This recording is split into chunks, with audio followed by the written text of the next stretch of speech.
This is not the church of Joseph Smith.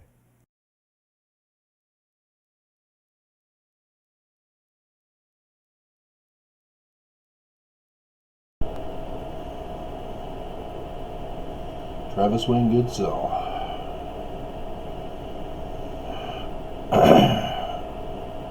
How Mormons got deceived. I am Mormon, born and raised, 50 years. So I know exactly why and how and to what extent. That's why I do this video series on the YouTube channel, and the previous one too. My videos are not like other LDS critics, because the other LDS critics, they do it in like segments, isolated from the rest of Mormon culture. They just talk about one issue at a time, one topic at a time, but you can't do that. Mormonism is a culture, and because it's a culture, everything in Mormon's life relates to the others. All topics are related, interconnected, and explain the others. And that's why you can't just come to one video of mine and be upset with what I'm talking about, because you have to go to all my videos like a soap opera. And yeah, the Tuesday and Thursday shows are the boring love stories. There's no action and drama, as Luke and Laura try to save Port Charles.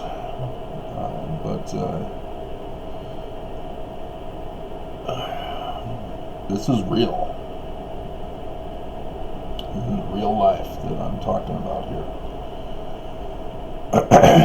And so, if you remember from me talking about my ex, as I talked to her the other day,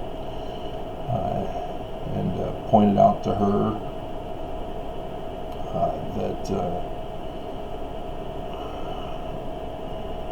Nelson went and created Jesus Christ on top of his church as the cornerstone.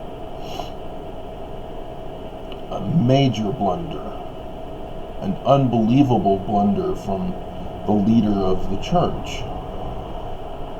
And yet he's confident enough to know that Mormons will still stick by him.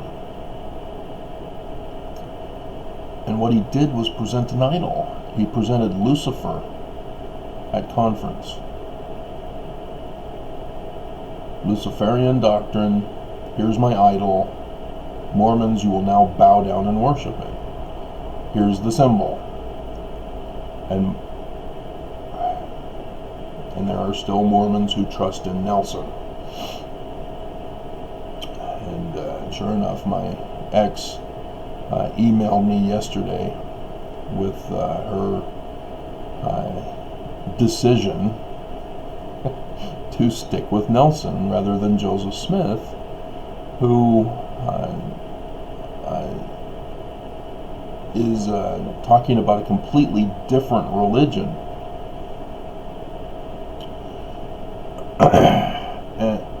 And she doesn't understand, and Mormons don't understand. You can't just choose Nelson and that becomes truth. People don't get to pick and choose what truth is. They don't get to pick and choose what truth they want to believe in. Because you're not supposed to believe in anything.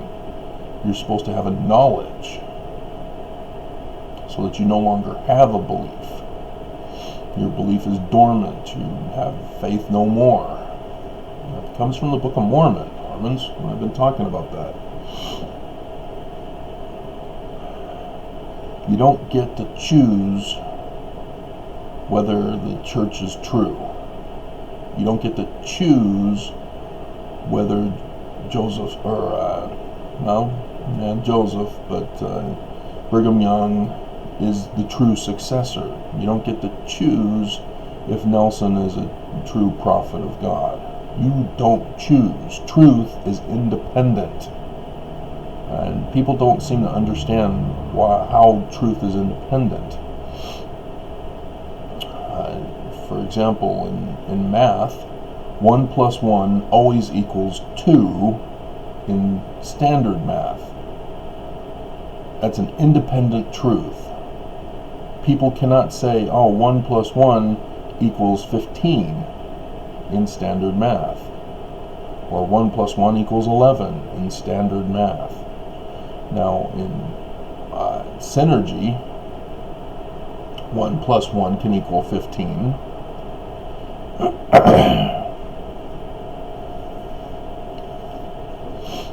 But that's a different math.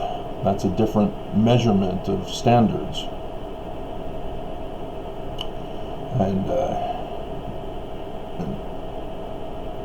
you can't say, I don't care about your standard truth of math. For me, my truth is that 1 plus 1 equals 11. And nobody can tell me otherwise. Good luck getting a job, especially as a cashier. And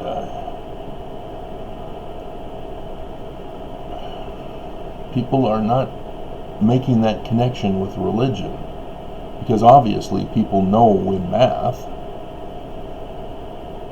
We've got psychopaths who think that the world is flat. I can testify to you that the world is not flat. I've been to the top of mountains. I have seen the curvature of the earth. And so, people who just purposely throw out misinformation and disinformation for the sole purpose of deception,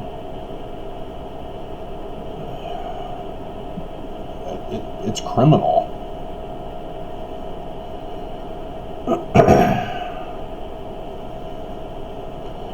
For me, having been born and raised in the church, I fell for the trap as well. I believe that the Church of Jesus Christ of Latter-day Saints was automatically true concerning their church history, because who would know better about their church history than the church itself?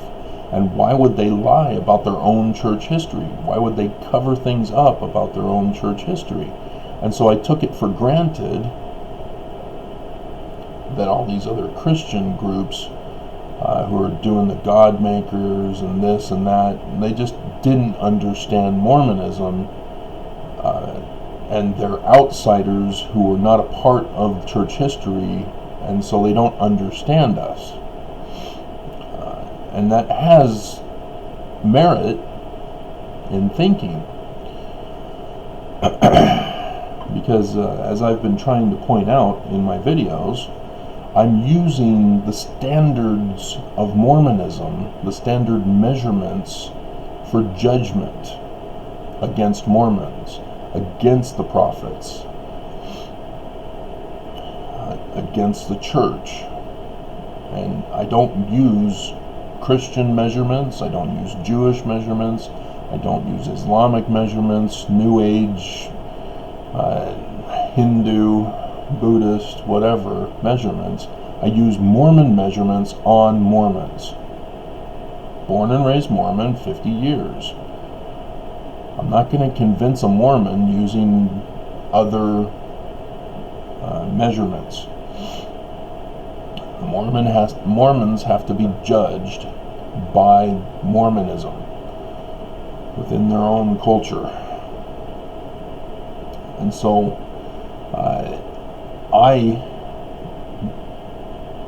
was unaware and deceived about church history.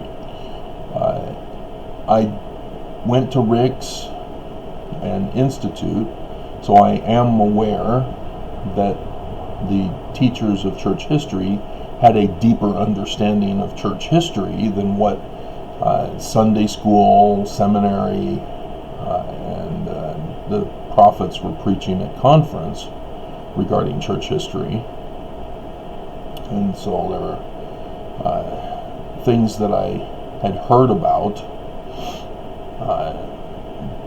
but because it came from Mormon sources, I just said, oh, great, somebody knows information, and I don't need to worry about studying it myself.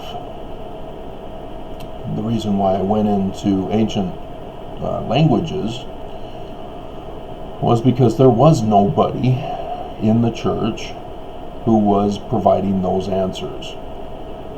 Whereas church history, I thought it was taken care of, don't need to go into that realm of study. But languages, yes, I did, because I went to my mom, said, hey, what's these pictures in the Book of Abraham?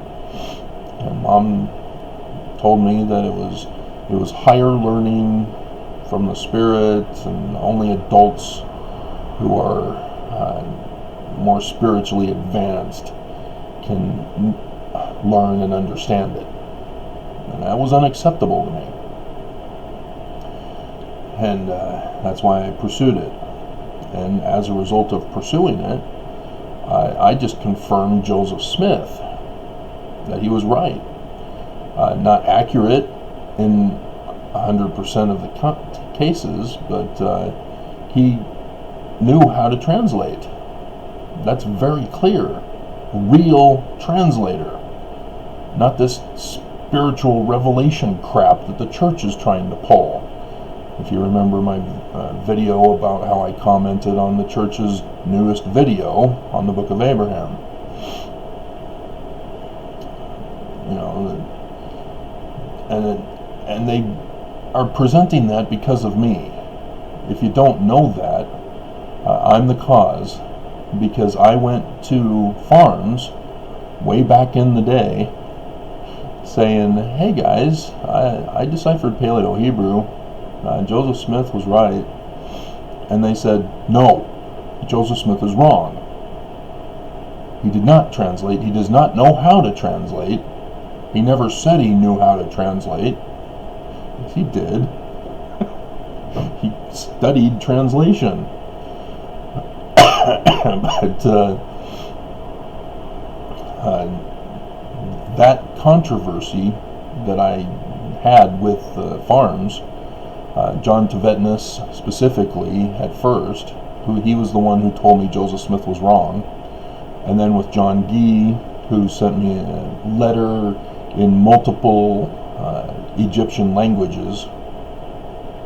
And if you don't understand Egyptian, there's different eras of change in Egyptian language, and he was sending me at least 4 or 5 different versions of it, and thinking he was clever and telling me that I'm a loser and that I should stay away from my research, and he's superior and bow to him, and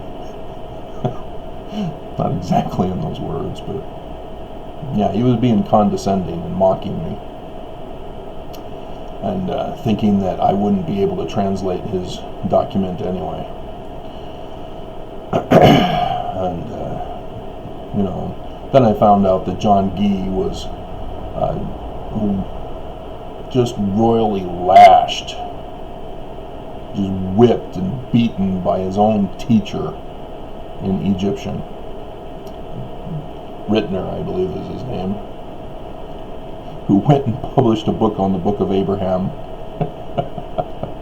which just totally condemns his own student.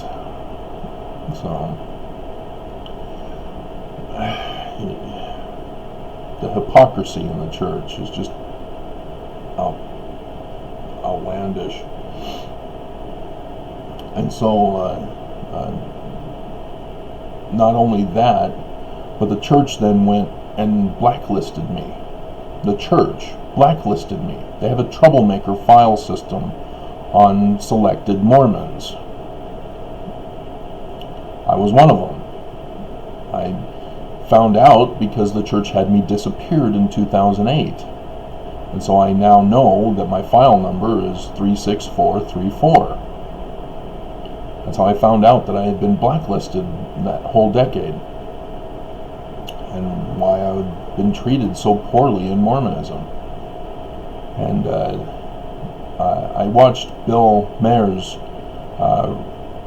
Religious Lust, something like that, and got to the point of Mormons, and the two ex-Mormons that he was talking with were talking to him about how once you make the decision to leave,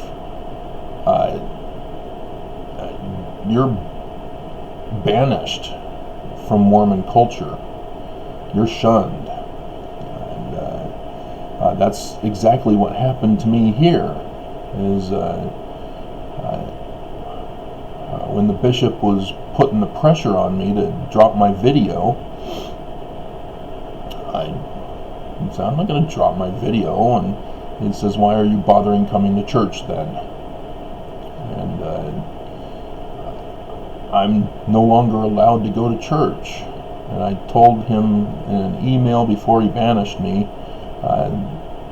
that the shunning is not a good thing. And he responded with, we don't shun in my ward. Well, yeah, I've now been shunned. And so, again, he just outright lies, claiming that he's not guilty of crime, not guilty of sin, when they are. And that's the horrifying truth about Mormonism, how they got deceived. And when we use the example of the succession crisis, as I've now gotten around to studying church history, in the same manner in which I deciphered Paleo-Hebrew, in the same manner in which I deciphered Egyptian petroglyphs, in the same manner that I discovered that the Egyptian narratives derive directly from the Egyptian petroglyphs and the various levels of translation of those petroglyphs.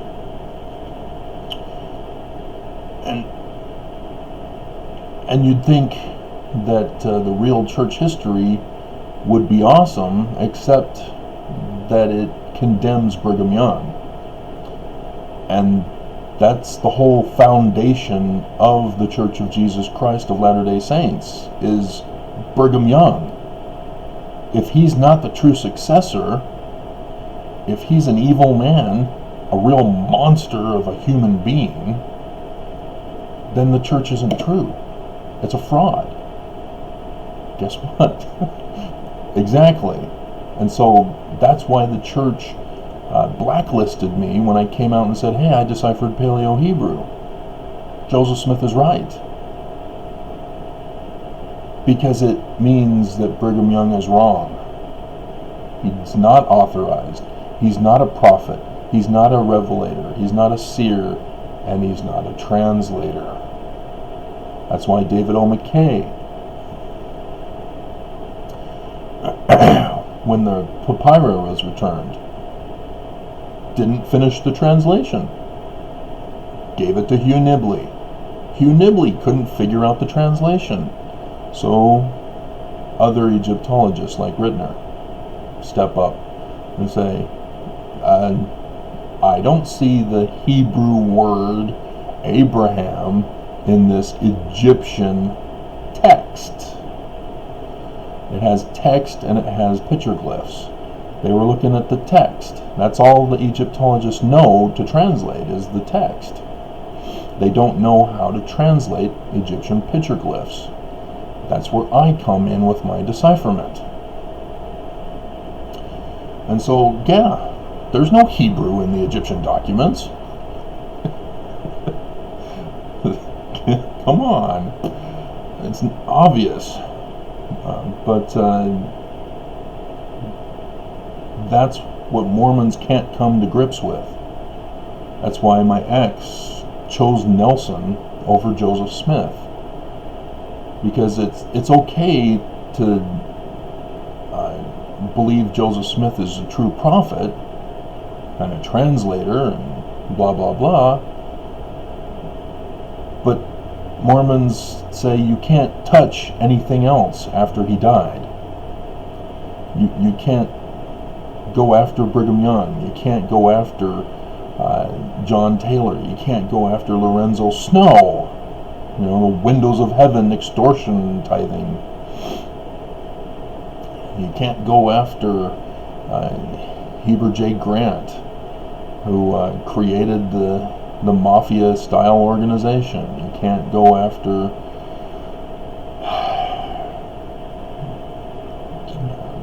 I guess it was still Heber J. Grant during World War II, wasn't it?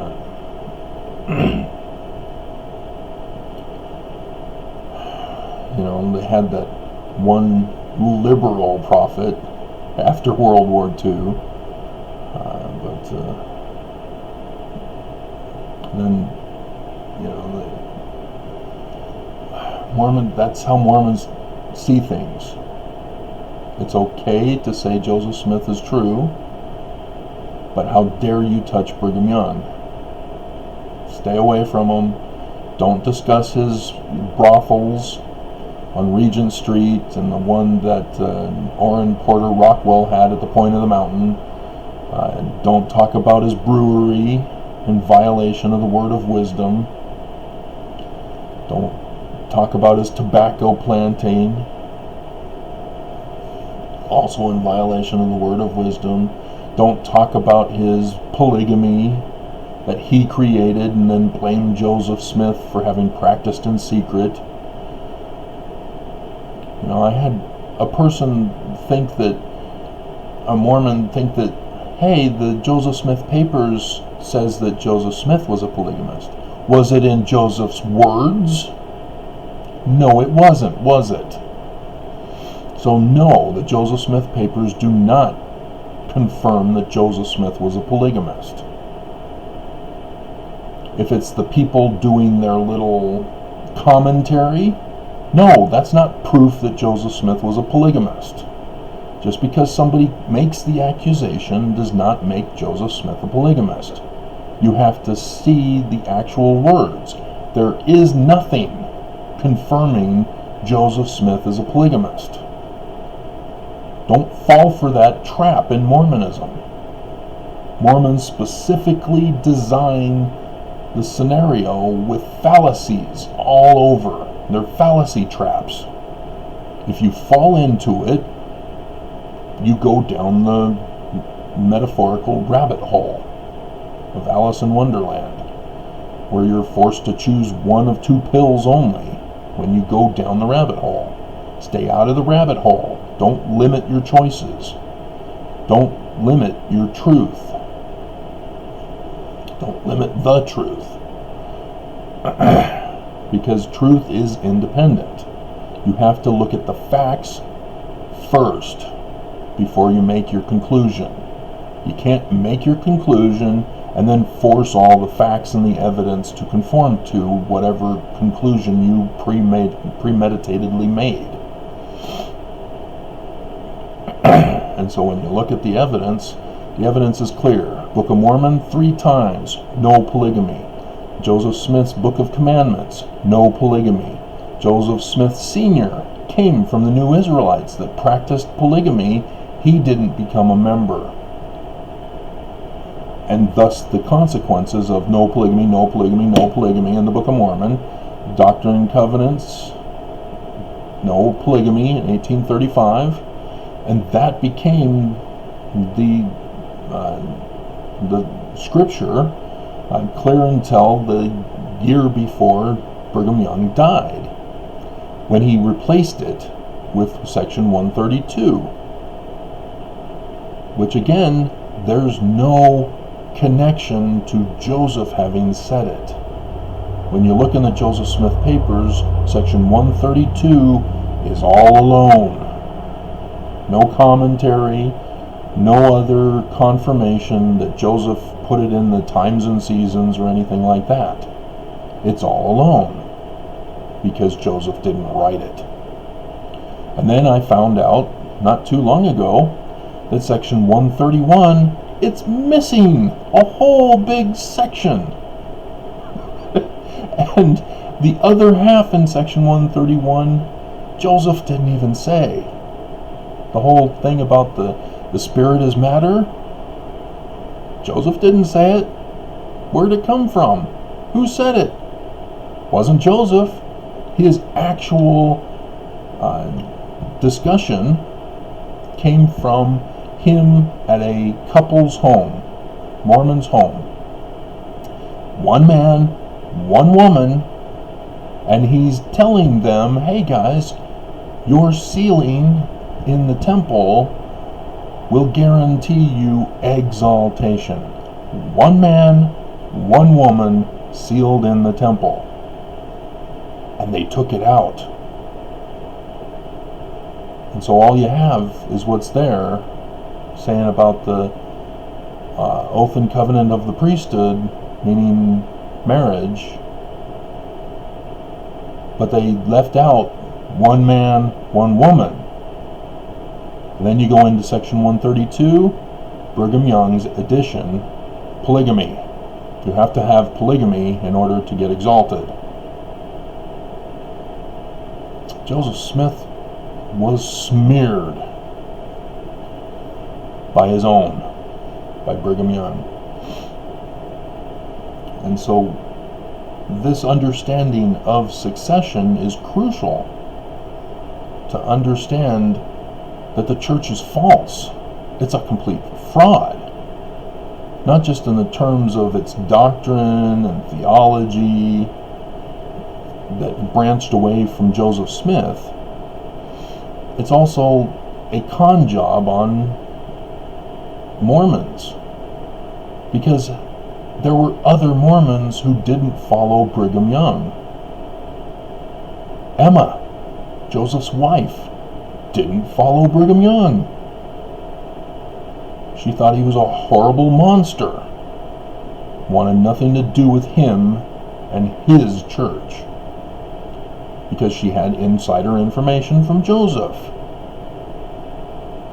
So she started her own and had her son become the president when he was old enough. Sidney Rigdon, there from the beginning, and as I found out, is indeed the author of the Book of Mormon. For the most part. There's some other contributions. Joseph Smith Sr. and Oliver Cowdery. He didn't go after Brigham Young because he was there from the beginning. Oliver Cowdery was chased out by the Danites of Brigham Young.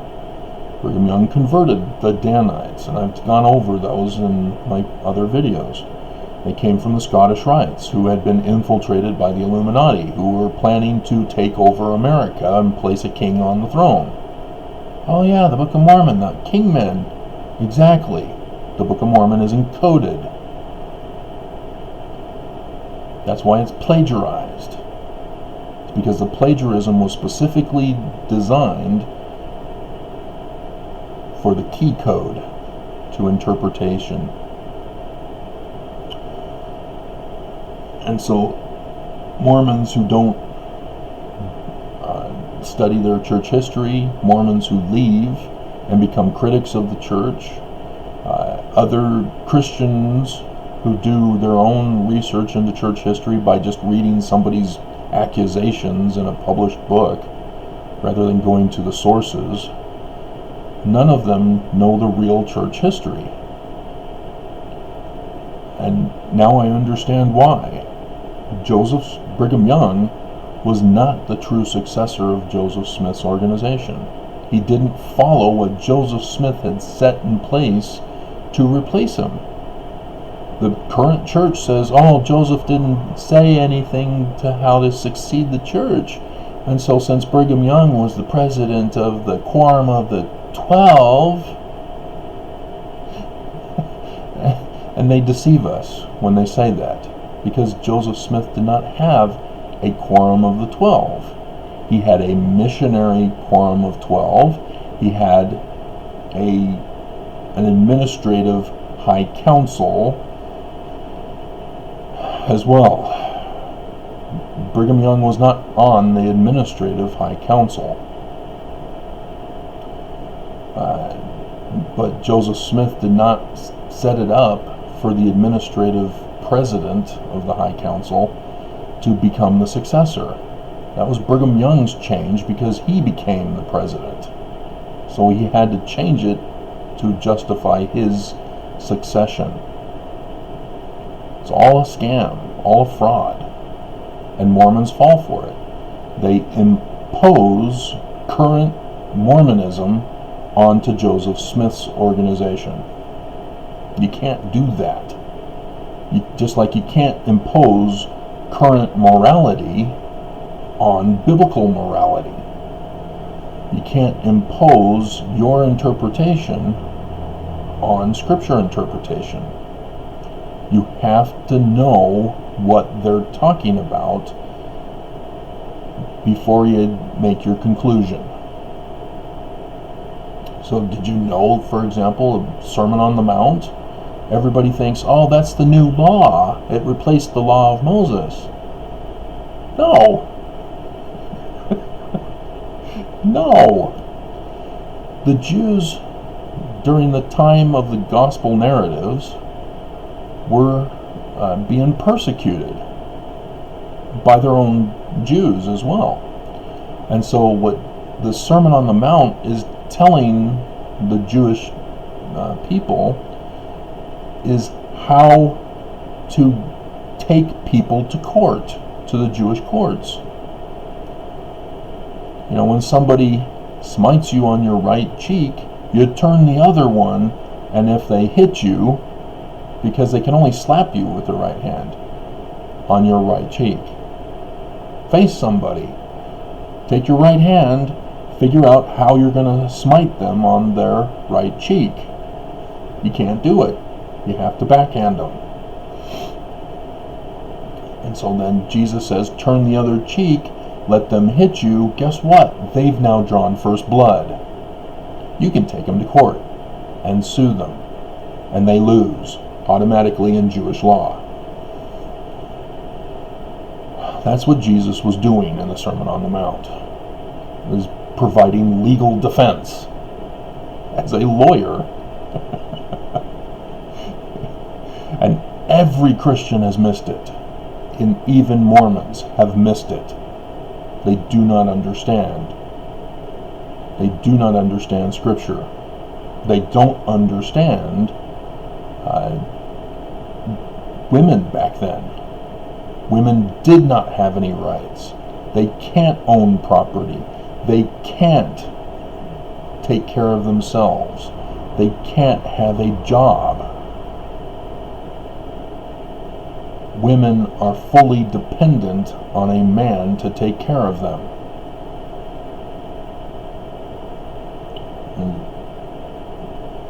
And so when you read through the Bible, people don't understand because they impose current post-civil rights movement, post-emancipation, and they don't see it. So nobody understands what the truth is anymore. Same with Mormonism. Mormonism has de-evolved into a completely new organization. And Mormons can't see it as they impose this new religion onto Joseph Smith. And so they don't see how the prophets in the last conference, specifically, were rewriting church history of Joseph Smith. Joseph Smith is now doing other things now. He hasn't done other things now that Mormons used to know about. For example, as Bill had brought up in his movie with the two guys talking about it, Joseph Smith condemned Christianity. That's the first vision. But Ballard changed it with a one-word explanation. I can't remember the word right now. I put it in my notes, and you can go back to his video and hear it for yourself. But he was covering up that Christianity is false, that Christianity is doing the exact same thing that Mormons are doing. The new Christianity of evangelicals have created a whole new culture of Christianity, and they're imposing that culture upon their Bible interpretation. You can't do that. You're supposed to let the truth create the religion, not the religion create the truth. That's the significance with what Nelson did with his creation of his God built upon the cornerstone he called the church. You can't do it that way. Jesus has to be the cornerstone upon which the church is built upon, not the church building God. And that's the great con that Nelson pulled in this last conference. That's how Mormons got deceived, is this process that I've been talking about for 37 minutes now. And so, do you understand? Am I clear enough? Do you see how Mormons got fooled, got deceived? Do you see how others get sucked into the Mormon rabbit hole when they say, oh, the church confessed that Joseph Smith is a polygamist? That's evil. The church is evil. Do you see how you got sucked into it? Yes, the current church is evil, but they sucked you into the lie and the deception that it was Joseph Smith. It wasn't Joseph Smith, it was Brigham Young. But that's the trap they set. So I hope even those of you who aren't Mormons anymore, or who never were in the first place, hope you will understand this too. Don't fall for the Mormon lies, the Mormon deceptions. It's permeated through the culture now. The prophets fully have the Mormons brainwashed. That's how it works. And for me, being told, just trust us, was not good enough for me. That's why I was able to pull out. Because I pursued languages, so I didn't pursue church history. So when I was getting abused, death threats, disappearance from society, blacklisted, I said, what's going on? This is my church. Why are they doing this to me? I'm one of them. Then I found out, because I let the truth lead to the conclusion. I didn't allow the conclusion that the church instilled in me to determine what the truth is. That's the difference. That's how I did not become deceived. Alrighty. It's interesting, and even though I know it's 40 minutes and none of you are listening anymore, the day before the sign for next week, sign in the heavens, there's a sign in the heavens, guys. Soap opera, remember? It's the Holocaust Remembrance Day for the Jews, the day before. It's Yom HaShoah is the name of it. It means day of the calamity, the catastrophe. and so it's understood as a remembrance day. But it's also connected with the sign in the heaven of what I told you about is a death symbol. Day of catastrophe. So that's an interesting addition that those of you who have stayed to the end are finding out about. I don't know if I'll be putting it in a separate video in and of itself. So this may be the one place you'll find out about it. So understand, next week we've got a significant sign in the heaven coming. Also, another thing I noticed is that the earthquakes in Magna, again, Gabriel, Magna, strong. The latest earthquakes that were just slightly north of Magna have been progressively working their way south along the fault line. They're not going north on the fault line, they're going south on the fault line. They're pointing toward Magna. Magna earthquakes pointing to Magna. Strong. Gabriel. Strong. And Moroni, as I've been telling you, lost his horn in the first one because he's not the messenger. That's the false messenger that Brigham Young established. It was actually Nephi. That's who appeared to Joseph Smith. That's who Joseph Smith said in the Joseph Smith papers. It was Brigham Young who had it changed, who had his Book of Mormon changed. He tried pulling the change during Joseph Smith's time. Joseph Smith saw it and said, no, put it back the way it was. And then after Joseph died, he put it back again. But yeah, that's an interesting notice that I've seen there. And again, truth leads to the conclusion.